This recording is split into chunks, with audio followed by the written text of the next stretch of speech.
Bonsoir, monsieur. Bonsoir. Nous sommes des étudiants de Master 1 en éducation artistique et nous sommes au nombre de 5. Donc, nous sommes notamment le dernier groupe. Et nous voulons nous présenter d'abord avant de commencer. Alors, je suis Ida Bassana Isombo et je vais donner la parole à mes collègues de se présenter également. Allez-y. Moi, c'est Mademoiselle Nsa Aseko Juna Marcel, étudiant en Master 1 éducation artistique. Moi, je suis Mademoiselle Bibalou Mbourou Karen Kenita, étudiante en Master 1 éducation artistique, option économie familiale et sociale. Moi, je suis Asango Noono Charlène Elodie, étudiante en Master 1 économie familiale et sociale. Moi, je m'appelle Mademoiselle Bidim Bindi Golda Messaline, étudiante en éducation artistique, niveau Master 1. Sans plus tarder, nous allons donner la parole à Golda, qui va commencer, qui va poser la première question à monsieur. Monsieur, dans votre œuvre intitulée Pédagogie par image au Gabon, théorie et méthodologie pratique, au chapitre 2, monsieur, vous avez parlé des différents types de l'image. Nous aimerions savoir quels sont les différents types de l'image dans cette œuvre.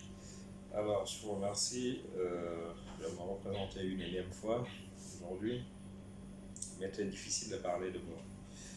Alors, je suis le docteur Hilaire Nzanyangon, je suis enseignant-chercheur, maître assistant des universités à l'École normale supérieure, au département d'espagnol et d'éducation artistique et en outre écrivain.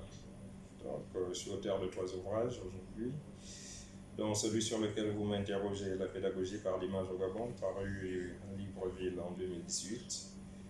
Le second porte sur la censure franquiste, paru à Paris en 2019. Et le dernier, paru en 2020 à Paris aussi, qui porte sur la liberté de la presse au Gabon.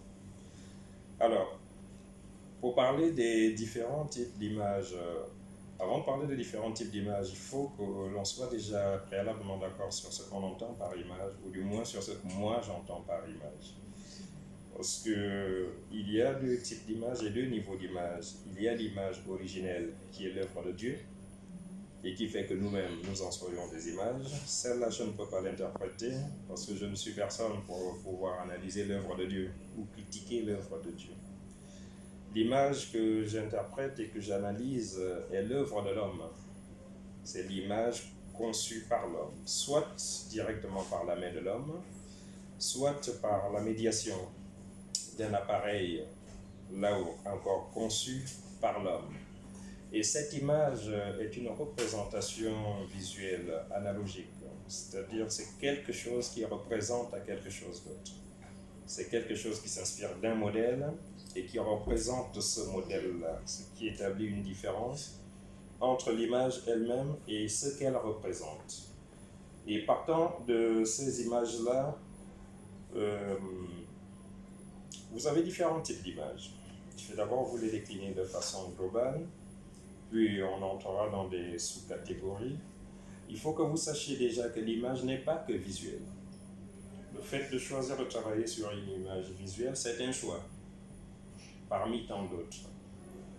L'être humain utilise 5 sens, et chacun de nos 5 sens renvoie à des images. Nous utilisons la vue, et c'est parce que nous utilisons la vue qu'il y a des images visuelles. Nous avons l'odorat. En occultant la vue, à partir de mon odorat, je peux reconnaître un parfum, je peux reconnaître un élément déjà préalablement connu par le passé. Cela s'appelle l'image olfactive. Vous aurez l'ouïe, à partir de... On vous cache les yeux, le nez, en ne vous laissant que les oreilles. On met plusieurs enfants dans une pièce avec le vôtre. Quand le vôtre pleurera, vous allez le reconnaître à partir de lui. C'est de l'image auditive. Vous avez le goût. Le goût, on vous occulte tous les autres sens et on vous fait goûter un produit. À partir de ce produit, vous identifiez à quoi cela renvoie. C'est l'image gustative. Et vous avez le toucher. On peut vous cacher tous les autres sens, et c'est d'ailleurs le sens utilisé par les malvoyants, qui reconnaissent les éléments à partir du toucher. C'est de l'image tactile. Donc vous êtes là dans des grands ensembles, les grands genres de l'image. Et maintenant, dans le cadre de l'enseignement, nous en sommes obligés de nous limiter aux images visuelles. D'où j'ai porté cet ouvrage sur les images visuelles, parce que le but est d'enseigner à partir d'éléments que les apprenants connaissent. Et dans les images visuelles, là encore, vous avez deux catégories. Vous avez les images fixes. Dans les images fixes, vous aurez la caricature, le dessin, la carte, l'affiche. Ce sont des images qui ne bougent pas. C'est un seul élément que vous retrouvez dans ces images-là et rien d'autre. C'est comme vous avez le cas ici, cela ne bouge pas. C'est une image figée. C'est en cela que l'on dit qu'elle est fixe. Et par opposition, vous aurez des images en mouvement. Les images en mouvement, là vous êtes dans l'audiovisuel.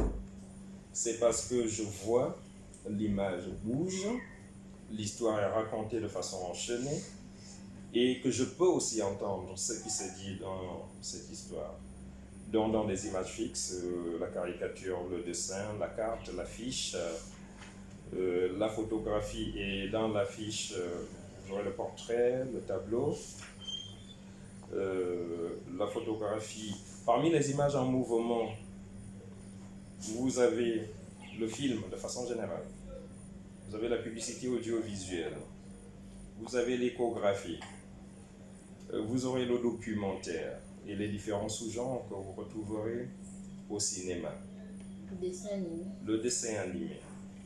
Dès lors que vous avez le mouvement, ce qui différencie l'image fixe de l'image en mouvement, c'est justement le fait que l'un soit fixe et figé, et le fait que l'autre soit accompagné de mouvements, pas forcément de paroles, mais de mouvements. Quand vous prenez même le cinéma muet, les images du cinéma muet appartiennent à la catégorie des images en mouvement.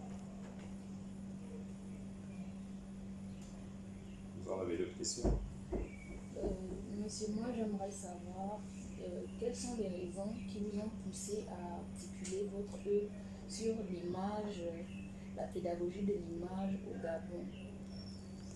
Alors, il faut déjà dire que c'est toute une collection qui existe, parce que j'ai fait mes études en France et je suis fortement ancré dans la culture académique française. Quand vous prenez le cas de la France et de différents pays européens, chaque pays propose un cadre pédagogique par l'image. Un cadre qui était encore jusque-là absent au Gabon. Si vous allez sur Internet, vous tapez la pédagogie par l'image, on vous montrera différents livres. La pédagogie par l'image en France, la pédagogie par l'image en Espagne, la pédagogie par l'image au Japon, et ainsi de suite. Ce cadre manquait encore cruellement au Gabon. Donc, il a fallu combler ce vide, et il a surtout fallu le combler parce que l'image n'est que minoritaire, et très minoritaire parmi les supports pédagogiques utilisés au Gabon. L'image est écrasée par le texte, tout simplement parce que ceux qu'ils font ne connaissent pas les potentialités cognitives, les potentialités pédagogiques par l'image. Il a fallu les leur apporter et en même temps leur montrer comment utiliser l'image en situation de classe. D'où l'intitulé de ce livre, La pédagogie par l'image au Gabon. C'est parce qu'il s'agit du cas spécifique du Gabon, pas celui du Cameroun, de la Guinée équatoriale, où je n'ai pas fait l'état des lieux. C'est parce que j'ai pu faire l'état des lieux au Gabon et en tirer les conclusions les plus précises qui soient. Alors, monsieur, pouvons-nous dire qu'au sortir de ce livre sera étudié dans les collèges ou dans le cadre universitaire uniquement? Ce livre couvre du pré-primaire à l'université. Les enseignants du pré-primaire trouveront leur compte là-dedans. Ceux du primaire y trouveront leur compte. Ceux des lycées et collèges y trouvent leur compte. Et ceux de l'université aussi y trouvent leur compte. C'est un outil pour tous, non seulement les professionnels de l'image, mais aussi pour toute personne soucieuse de comprendre le fonctionnement de l'image au cœur de notre société. D'accord, monsieur. Et comment pouvons-nous faire pour nous en approprier, en fait, nous enquérir du livre? Est-ce qu'il est... Le livre, il était Il est en jusque-là en rupture de stock. Il est vendu, le deuxième tirage il est vendu à 15 000 exemplaires. Il était en rupture de stock. Mais depuis 2 semaines que je suis ici, j'ai enregistré énormément de commandes. Ce qui fait que cette fin du mois, donc d'ici vendredi, je vais repasser une commande qui sera livrée. Si ce ne sera pas en décembre, ce sera en janvier. Et il sera disponible d'ici à Libreville, forcément en janvier lors de la rentrée. D'accord, merci monsieur. S'il vous plaît, est-ce qu'on peut visionner la couverture du livre? Bien sûr. Le livre il est là. La pédagogie par l'image au Gabon. Théorie, méthodologie et C'est un pratique. bon livre, monsieur, lors des De séminaires. monsieur Hilaire Nyongol. Alors monsieur, merci beaucoup et C'est moi qui vous félicitations déjà remercie. Merci, on pour cette vous remercie. innovation et bonne continuation. Bonne continuation à vous.